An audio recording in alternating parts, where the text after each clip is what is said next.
Olá a todos, a paz de Cristo, o amor de Maria. Eu me chamo Rony, sou um missionário da Voz de Deus e nós estamos vivendo um momento muito importante. Estamos numa semana de formação sobre São João Batista. Desde domingo estamos vindo com formações e vivendo a espiritualidade. E eu quero trazer para vocês hoje um aprofundamento sobre São João Batista, um aprofundamento bíblico, mas também um aprofundamento religioso e histórico sobre esse santo maravilhoso, que é a representação da igreja, a missão da igreja, a missão de cada um de nós. Então vou pedir para que vocês acompanhem e que acompanhem as passagens bíblicas, depois dá um pause no vídeo, vai na passagem bíblica, lê com o coração, medita aquilo que você leu, porque o Espírito Santo traz o entendimento para todos nós e nos confirma o carisma e a missão de ser a voz de Deus. Então, vou pedir que você feche os seus olhos e ora comigo. Sim, Senhor, envia o Teu Espírito Santo, Senhor. Derrama sobre a nossa mente, Jesus, o Teu Espírito Santo e traga os Seus dons, Jesus. Os dons de sabedoria, de entendimentos, de compreensão, Senhor. Que o Senhor possa esclarecer as nossas mentes para que a gente possa entender o Teu plano de salvação em nossa vida, Senhor. Sim, Senhor, destampe os nossos ouvidos, Senhor. Nossos ouvidos que muitas vezes só escuta o que não quer, só escuta o que não pode. E os nossos ouvidos que dá ouvidos a muitas coisas que não são suas, Jesus. Então, Senhor, envia o Teu Espírito Santo sobre o meu ouvido e destapa. Limpe e purifique também o meu coração, Senhor.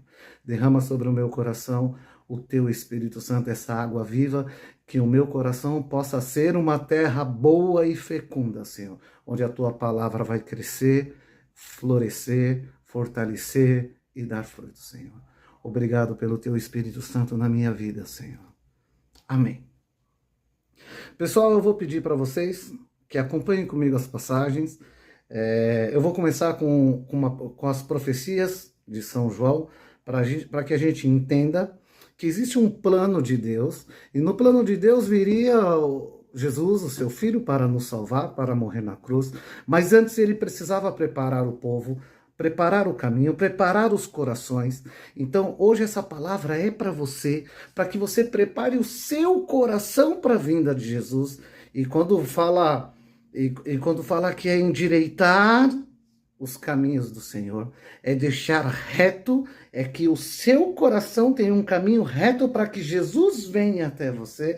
Muitas pessoas confundem quando falam endireitai o caminho, preparai o caminho para o Senhor. As pessoas imaginam que elas devem preparar o caminho das outras pessoas, que elas devem sair falando, Jesus está vindo. Não. O primeiro chamado, a primeira lição que João Batista quer trazer para cada um de nós é que preparemos o caminho do nosso coração. Nós não vamos levar Jesus, é Jesus que vai vir até nós. Ele está no meio de nós. João Batista começou a sua missão porque Jesus estava no mundo. Então é necessário você entender que a sua missão existe porque Jesus já veio, te salvou e está no meio de nós. O Cristo, o Salvador, o Rei dos Reis está no meio de nós, já está em você, o reino de Deus está no meio de nós, e aí sim nós precisamos cumprir a nossa missão como São João Batista, de preparar o nosso coração, porque ao prepararmos o nosso coração, nos transformamos em testemunha desse Cristo que já está no meio de nós. Então João era a testemunha do Cristo que já estava, e ele era profetizado para ser o precursor dessa salvação, desse reino, do reino dos céus no meio de nós. O precursor de toda a salvação. Então tudo começa com João, tudo começa com aquele que anuncia, com aquele que é a voz que clama no deserto. Nós precisamos ser a voz que clama no deserto. Então eu não sei, o mundo hoje vive em deserto, você pode estar vivendo um deserto. O seu chamado agora é preparar o seu coração, endireitar o seu coração para a vinda de Jesus e depois dar testemunho desse Cristo. Não dá para falar de Deus, não dá para falar de Jesus e não dá para falar que é um servo se ele não estiver no seu meio, se ele não estiver dentro de você, se ele não estiver no seu coração, se você não estiver vivendo com ele, você não pode falar dele. Se você não sabe servi-lo, você precisa aprender a servir, aprender a amar e depois sim anunciar e ser a voz de Deus. Então é um chamado a seguir esse caminho. Acompanhe comigo o livro de Isaías 40, versículo 3. Capítulo 40, versículo 3, tá? Onde diz assim: uma voz exclama no deserto. Exclama: abre no deserto um caminho para o Senhor. Traçai reta na estepe uma pista para nosso Deus. Então, abre no deserto um caminho para o Senhor. O deserto é a nossa vida com todos os pecados, da forma que a gente está vivendo. Nossa vida é um deserto. Abre no deserto um caminho para você, para que o Senhor venha. Abra primeiro no seu coração esse caminho para que Jesus... É isso que São João vem dizer para você. Aí diz assim: traçai uma reta na estepe, uma pista para o nosso Deus. Então, antigamente, quando um rei ia chegar numa cidade, eles aplainavam o caminho, o caminho era acidentado, às vezes tinha vales, às vezes era muito profundo, às vezes era muito alto. Eles aplainavam tudo isso para que o rei, quando chegasse naquele vilarejo, quando chegasse naquele lugar, o rei não tivesse que descer e que subir, que o rei pudesse vir reto até aquela cidade, até aquele povoado. Então que você possa deixar Jesus sem obstáculo vir reto ao seu coração. É o que João Batista pregava, que o Senhor venha como uma flecha, que o Senhor não perca tempo, que não tenha obstáculos na frente de Deus, que não tenha obstáculos na frente de Jesus, que ele venha direto ao seu coração. Essa é a palavra, é isso que João ia para o deserto falar. Prepara o seu coração para que Deus venha como raio, para que Deus venha direto. Era assim que São João pregava. Então nós precisamos entender isso. Outra profecia que fala de São João está em Malaquias. Malaquias é o último livro antes dos evangelhos. Malaquias 3, 1, onde diz assim: eu vou mandar o meu mensageiro para preparar o meu caminho, e imediatamente virá ao seu templo o Senhor que buscais, o anjo da aliança que desejais. Eiro que vem, diz o Senhor do deserto. Então fala assim: imediatamente virá ao seu templo o Senhor. Ele vai mandar o mensageiro, e hoje você é o templo onde o Senhor vai chegar. Então, eu estou vindo também como São João Batista, cumprindo essa missão, lendo essa profecia, e essa profecia aconteceu porque João preparou, e Jesus veio direto aos homens, e Jesus veio direto ao templo, direto aos corações. O Senhor quer visitar a sua vida, eu estou te dizendo isso agora. Eu estou anunciando. E você pode fazer isso também, você pode anunciar, porque o Senhor quer ir em todos os corações, em todas as pessoas, e por isso temos que ser essa voz do deserto, temos que ser esse mensageiro para preparar o caminho do Senhor, meu irmão e minha irmã.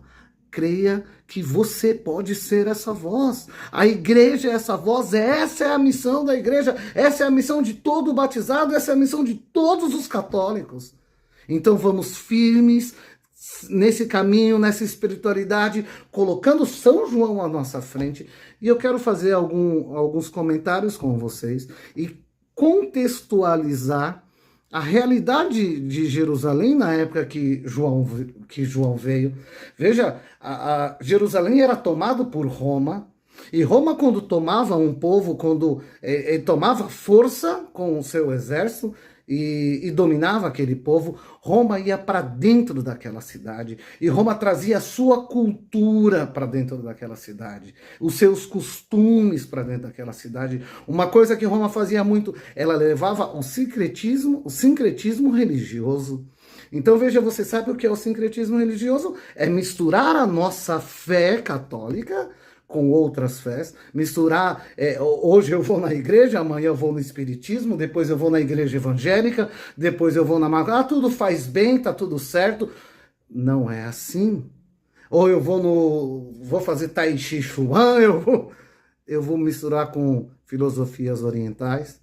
Não é assim, meu irmão, minha irmã. Não se mistura. O nosso Deus é um Deus ciumento, é um Deus amoroso, e ele não se mistura, ele não quer que você se misture, porque você é todo dele, você é a essência dele, ele te fez da essência e do sopro dele, você é uma criação dele, e ele te quer para ele, porque ele te ama, mas ele só tem coisas boas para você, porque ele quer você para ele, justamente porque ele vai cuidar de você e dar aquilo que você precisa. Muitas vezes nem nós sabemos tudo o que precisamos, mas Deus, como Pai, como nosso Criador, Ele sabe o que eu preciso, Ele sabe o que você precisa. Então é necessário que você se entregue totalmente, porque quem vai cuidar de você é quem te criou. E o Senhor não quer que outro cuide, o Senhor não quer que a criação dele seja cuidado por outro que não sabe o que você precisa, ou que só quer o seu mal, ou que quer te destruir. Então Roma, ela levava o sincretismo religioso, ela chegava naquele lugar, ela reconhecia a religião, reconhecia o Deus daquele lugar, os deuses daquele povoado, e ela misturava com os deuses, porque Roma tinha Deus para tudo, já vinha desde dos deuses gregos e um monte de coisa.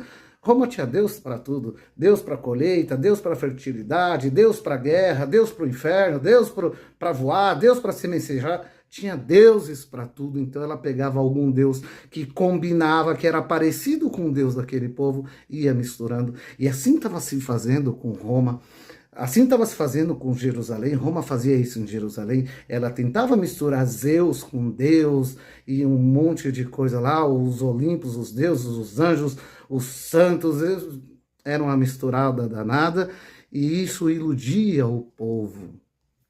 Isso confundia o povo, e muitas pessoas se deixaram levar pela cultura, pelas culturas romanas.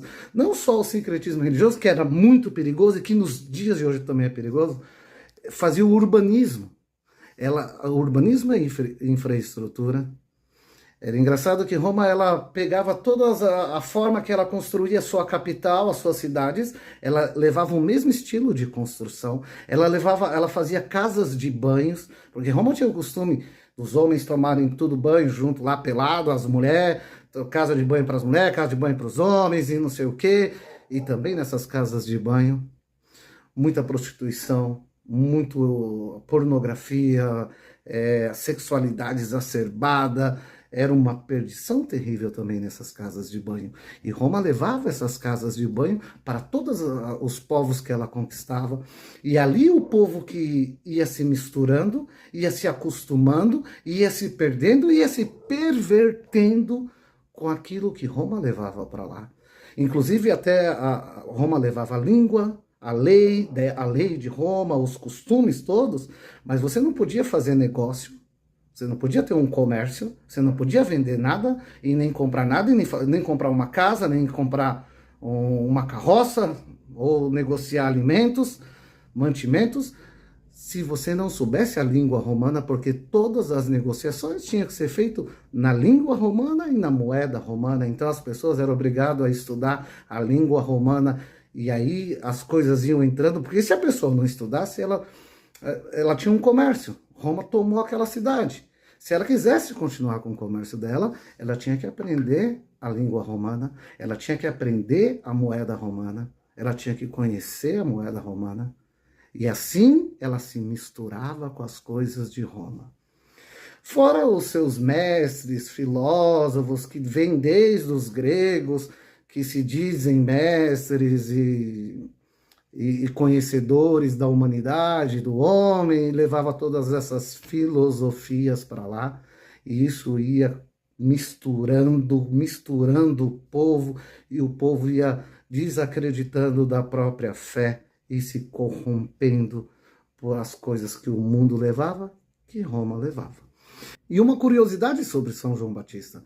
Veja, São João Batista nós comemoramos no dia 24 de junho, 6 meses depois é 24 de dezembro, a véspera do nascimento de Jesus. Por que 6 meses depois, no tempo litúrgico, no tempo da igreja? Porque São João Batista, na verdade, o pai dele, Zacarias, ele era da 8ª ordem, a ordem de Abias, a 8ª ordem dos sacerdotes, que foi dividido pelo rei Davi. E por sorteio, ele caiu, por sorteio, né? Mas Deus deu o jeito dele cair no solstício do inverno.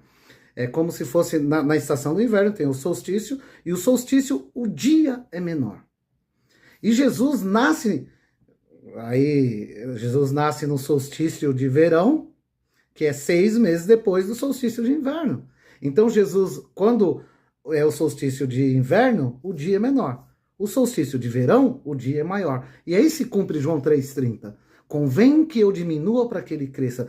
João Batista nasce quando a luz é menor, e Jesus nasce quando a luz é maior. Isso também é uma simbologia, mas tem o porquê. E no calendário da igreja são 6 meses depois. No entanto, é 24 de junho e 24 de dezembro. Como Zacarias era da 8ª ordem e foi sorteado, Abias era o 8º sacerdote, eram 24 ordens de sacerdote, a ordem de Abias foi sorteada para ser a 8ª. Então, cada mês, 2 ordens servia, 2 em janeiro, 2 em fevereiro, 2 em março, 2 em abril. E lá, mais ou menos no final de abril, é onde o anjo Gabriel aparece para Zacarias e anuncia que ele vai ser pai, que Isabel, mesmo estéril, ele duvida, fica mudo, o anjo fala, porque você não acreditou, você vai ficar mudo, e só quando essas coisas se cumprirem é que você vai voltar a falar. Então, se você calcular que mais ou menos Isabel ficou grávida em maio, junho, julho, agosto, setembro, outubro, novembro, final de novembro, dezembro já é o mês que Jesus vai nascer. Então são 6 meses depois, porque quando o anjo anuncia para Nossa Senhora que ela ficará grávida, ele fala para ela, quando o anjo Gabriel anuncia, ele fala para ela, e a sua prima, sua parenta, Isabel, ela também está grávida e já está no 6º mês. Então veja uma coisa, Isabel era parente de Arão. Como que foram fundados? Por que uma pessoa era uma família, que naquela época uma pessoa era sacerdote, sumo sacerdote, e porque ele era da família, toda a família era uma família sacerdotal. Quem era e tinha que ser descendente de Arão, tanto que dentro da Arca da Aliança, o cajado que ficava guardado dentro era o cajado de Arão, justificando todos os sacerdotes, e eles tinham o dever de servir no templo. E aí, todos os descendentes de Arão teve depois 2 filhos, todos os descendentes dos filhos, todos aqueles que vinham da descendência. E a descendência de Arão e até Isabel. Isabel era parenta de Maria, então Maria também tinha uma descendência sacerdotal e já tem outra simbologia maravilhosa aí. Mas veja, se Isabel ficou grávida em maio, né? Junho, julho, agosto, setembro, outubro, novembro, dezembro, no final de novembro, dezembro, foi quando Nossa Senhora recebeu a anunciação e foi falar com Isabel, e foi lá ajudar Isabel. E se você contar dezembro até o nascimento de Jesus, 9 meses, dá no mês de setembro. Então Jesus provavelmente nasceu no mês de setembro, espero que tenha sido dia 12, que é o dia do meu aniversário. E é só uma curiosidade para vocês entenderem um pouco isso. E vamos acompanhar Lucas 1, para ver o que o anjo falou exatamente. Porque Lucas 1, de 11 a 19. Por quê? Porque o anjo Gabriel só falou com 3 pessoas na Bíblia. Só falou com Daniel, com Zacarias e com Nossa Senhora. O anjo anunciou Jesus, anunciou São João Batista e com Daniel foi sobre uma profecia. Então veja, é muito importante a presença do anjo, porque o anjo vem trazer a missão de João da boca de Deus. Foi Deus que falou, vai lá e anuncia o nascimento de João. Até o nome de João não foi os pais que deram, costumavam a dar o nome do pai para o filho, para o primeiro filho. E Isabel falou, não, o nome dele vai ser João. E Zacarias ainda não estava falando. Ele pediu uma tábua e escreveu, o nome dele vai ser João, e depois disso, ao falar o nome de João, ele começou a falar. Aí a voz dele se voltou. Então nós, aí já fica mais uma comparação para cada um de nós. Nós seremos a voz de Deus se levarmos a espiritualidade de João, se vivermos da forma que João viveu, se entendermos como ele anunciou, nós seremos voz de Deus. Nós precisamos ter João em nós, assim como Zacarias e assim como Isabel. E aí ele pôde falar. Depois que ele reconheceu João. E o nome João traz isso, aquele que prepara o caminho do Senhor, aquele que é a voz que clama no deserto. Vamos ver o que o anjo falou para Zacarias aqui. Lucas 1, 11 e 19. Começa assim. Apareceu-lhe então um anjo do Senhor em pé, à direita do altar do perfume. Vendo-o, Zacarias ficou perturbado, o temor o assaltou. O anjo disse-lhe, não temas, Zacarias, porque foi ouvida a tua oração. Isabel, tua mulher, dar-te um filho, e tu o chamarás de João. Deus deu um nome para ele. Esse nome, João, veio da boca de Deus, o amigo de Deus. Ele será para ti um motivo de gozo e de alegria, e muitos se alegrarão com o seu nascimento, porque será grande diante do Senhor, e não beberá vinho nem licor. E desde o ventre da sua mãe será cheio do Espírito Santo. Mais uma profecia. Quando Nossa Senhora chega, ela sauda Isabel, o menino no ventre dela estremece. E desde o ventre de sua mãe será cheio do Espírito Santo. Ele converterá muitos filhos de Israel e será de Israel ao Senhor, seu Deus. Irá diante de Deus com o espírito de poder de Elias para reconduzir os corações dos pais aos filhos e os rebeldes à sabedoria dos justos, para preparar ao Senhor um povo disposto. Zacarias perguntou ao anjo, como terei certeza disso? Pois sou velho e minha mulher é de idade avançada. O anjo respondeu, eu sou Gabriel, que assisto diante de Deus, e fui enviado para te falar e te trazer esta feliz nova. É da boca de Deus que veio essa anunciação. E eu quero dizer para você, meu irmão, junto com essa palavra, minha irmã, para que você entenda, você também, desde o ventre da sua mãe, é eleito e é escolhido por Jesus, e é escolhido por Deus, e tem essa missão de falar no poder dos profetas, de levar os rebeldes à justiça, à conversão, e levar as pessoas para Deus. Mas não, eu não sou João. Foi Deus quem deu o seu nome, foi Deus quem te salvou e foi Deus quem te curou. Porque o sacrifício de Jesus, a partir do sacrifício de Jesus, você está salvo, você está ungido e Jesus está, o reino de Deus está no meio de nós. Veja, o sacrifício de Jesus é infinito, não é só infinito para o futuro, ele é infinito para trás também. Quando Jesus morre, Jesus vai à mansão dos mortos e salva todos aqueles que estavam adormecidos. Os justos são justificados com o sacrifício de Jesus. E se o sacrifício de Jesus é infinito para frente, é infinito para trás. Se voltar a sua vida ao ventre da sua mãe, você já foi salvo pelo o sangue de Cristo e remido e ungido e já declarado um João Batista. E já declarado pelo sacrifício de Jesus, o precursor, aquele que vai anunciar a segunda vinda de Jesus. Porque João anunciou a primeira e nós somos chamados a ser novos Joões no mundo, para anunciar a segunda vinda. E a sua mãe no ventre dela, todos que vieram do sacrifício de Jesus depois para frente, estão salvos e remidos desde o ventre da sua mãe. Então você tem a missão, e a igreja tem essa missão, de ser a voz de Deus, aqueles que clamam no deserto. Amém? Então é muito importante entender isso. João Batista nasce num tempo que eu te falei, como estava Israel com a dominação de Roma. E aí tinha o rei, né, Herodes, Herodes Antipas, filho do Herodes o Grande, aquele que mandou matar as crianças para tentar matar Jesus no seu nascimento.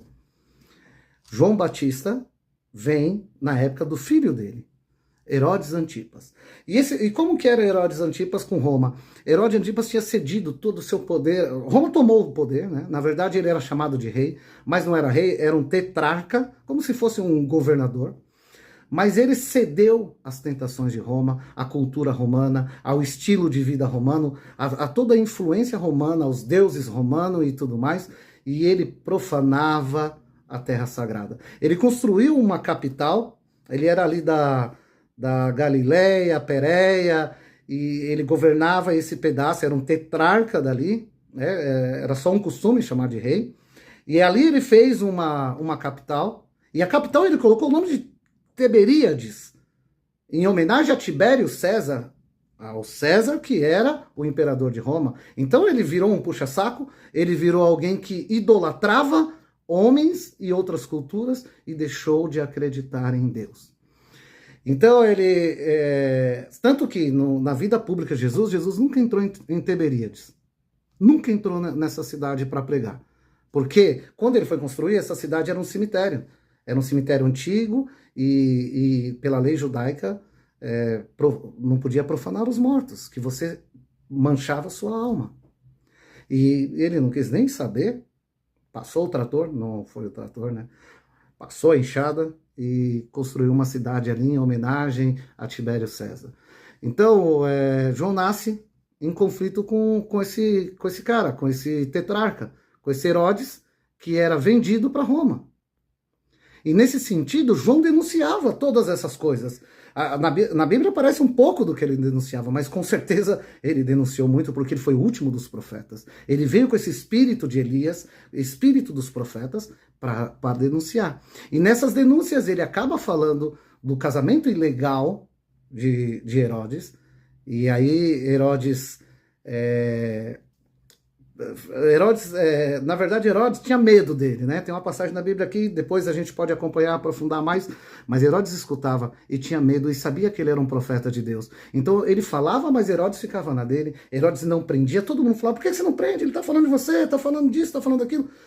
Só que Herodíade, ela ficava muito brava com as denúncias, porque ela queria o poder, ela se casou com o rei para estar no poder. E ela ficou furiosa com isso. A filha dela, Salomé, dançou, fez uma dança maravilhosa. E o rei disse para ela, Salomé, você dançou maravilhoso, foi uma coisa mais linda. Qualquer coisa que você me pedir, eu faço. A mãe instruiu ela a pedir a cabeça de João Batista, porque a mãe não aguentava escutar os pecados. Não aguentava escutar que estava errada. Porque queria viver os prazeres do mundo. E pediu a cabeça de João Batista. E Herodes, para manter a sua palavra, mesmo com medo, manda prender, depois manda decapitar. E João, mesmo preso, João já tinha pregado, desde criança ele foi para o deserto. Ele já tinha pregado há muito tempo lá, ele já sentia que já tinha feito a sua missão, mas ele pediu para confirmar. É tu mesmo que é o Cristo ou devo esperar outro? E quando vem a resposta para ele entende que a missão dele estava cumprida. Eu apresentei o verdadeiro Cristo. E aí começa essa história de João e Herodes e termina, né, ele denunciando e depois morrendo por denunciar. Acompanha comigo Marcos, o Evangelho de São Marcos 6:3. Evangelho de São Marcos 6:3.